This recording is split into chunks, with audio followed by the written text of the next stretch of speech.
Space and Time just launched testnet in December, actually November, sorry, out in Hong Kong at Chainlink SmartCon event. Space and Time is a blockchain that ZK proves essentially a SQL database. Imagine taking a SQL database, adding BFT consensus so that all nodes in the network of SQL databases can all talk to each other and all share the same state, and then a novel ZK proof for SQL.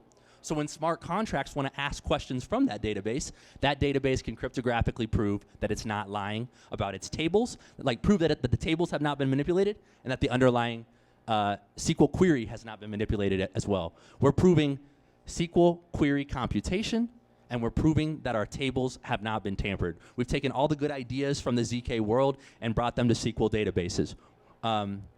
When we started Space and Time back in 2020, we were thinking, why do smart contracts not have access to data? If you want to build a sophisticated AI agent, if you want to build a sophisticated DeFi protocol, surprisingly, like smart contracts do not have any access to on-chain state. You can't like say, a question as simple as, show me the total volume of Scott's wallet's transactions. You can't ask that question in the EVM, which was shocking to me when I first got into crypto and started writing smart contracts in 2020. I was like, wait, I'm a database person. My whole background's building databases, and I'm familiar with SQL. Why can't I just have my smart contract run a query like, hey, someone's trying to take out a loan. Let's look up the total volume of loans they've already paid off on chain, and let's give them a discount if they've already paid off a bunch of loans. Why should I get the same borrow rate if Kat here has already paid off a bunch of loans? She should have a better borrow rate than me.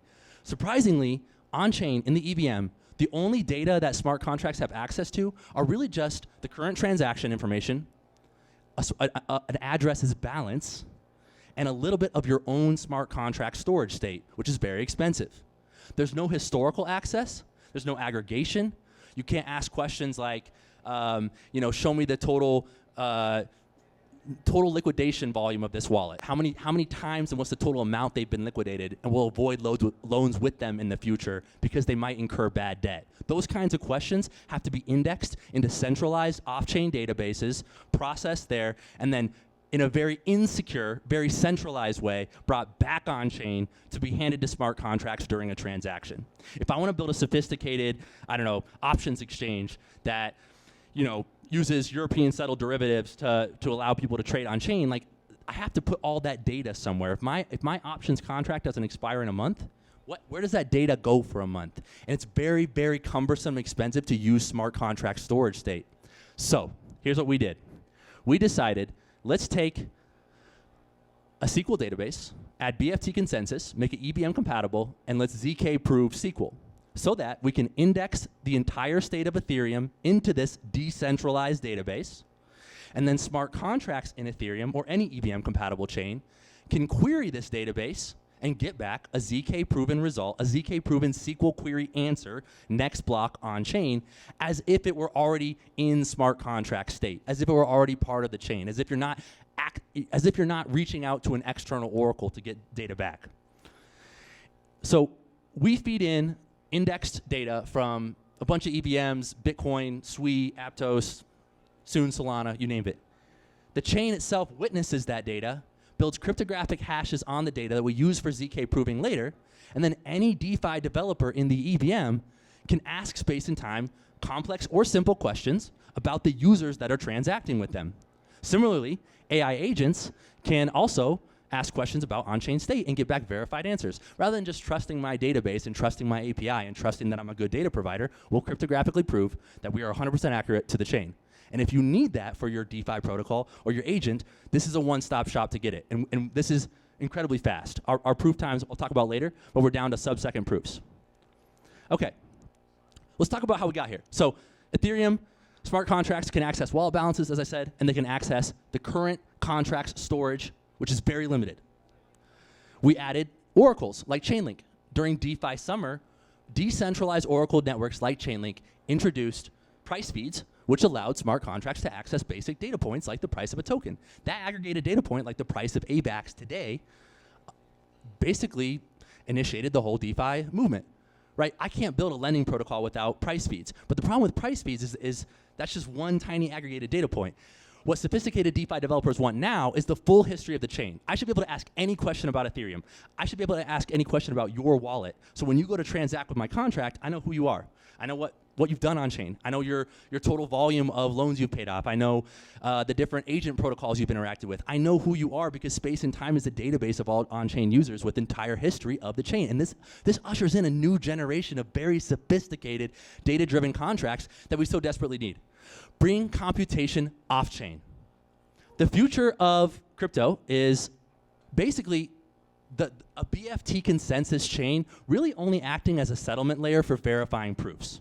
As we move more and more computation away from smart contracts to ZK provers off-chain, those nodes, those servers, are a single server that does the work, meaning a single space and time node does all the work to find the answer to your SQL question and then prove that back on-chain, where the entire chain, the entire set of validators can verify that basically instantly. What I mean is this.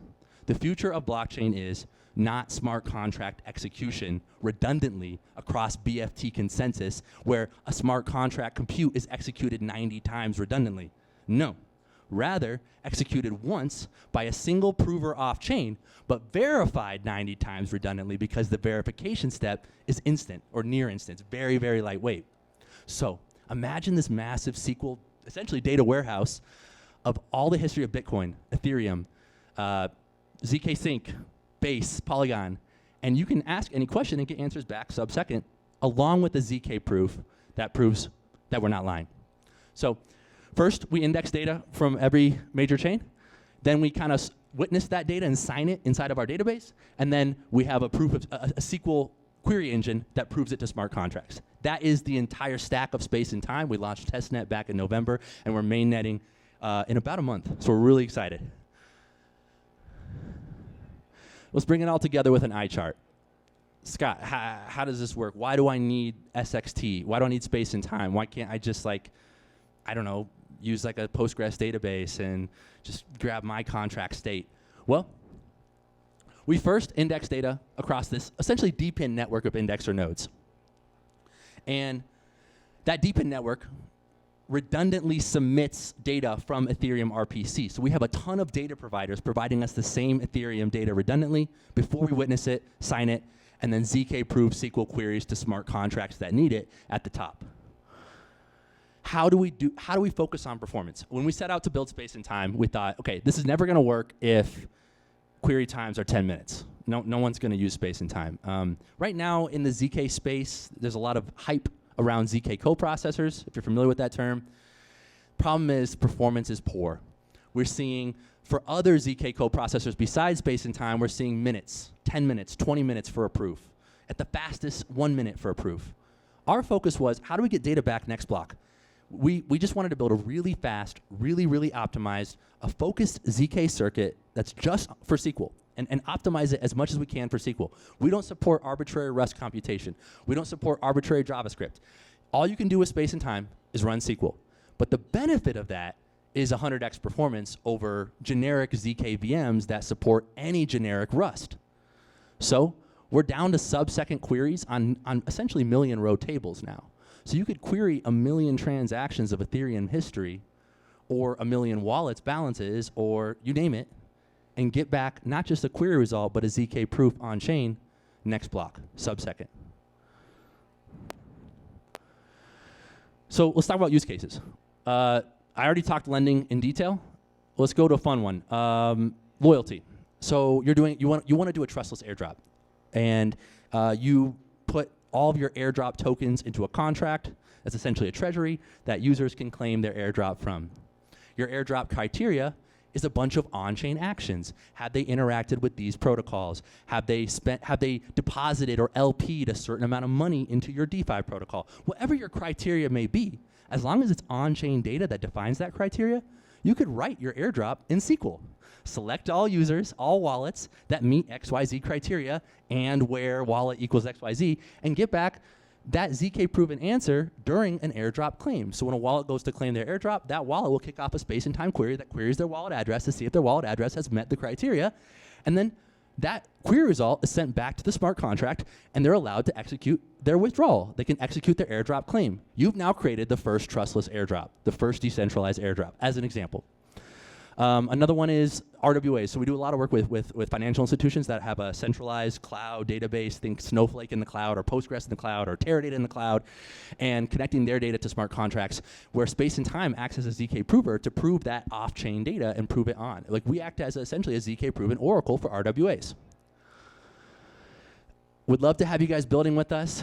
Like I said, we already launched testnet. We have a ton of people using testnet, about 40 nodes active right now, and we're growing to about 400 nodes. If you want to join as a node operator, we're always looking for high-quality node operators for mainnet.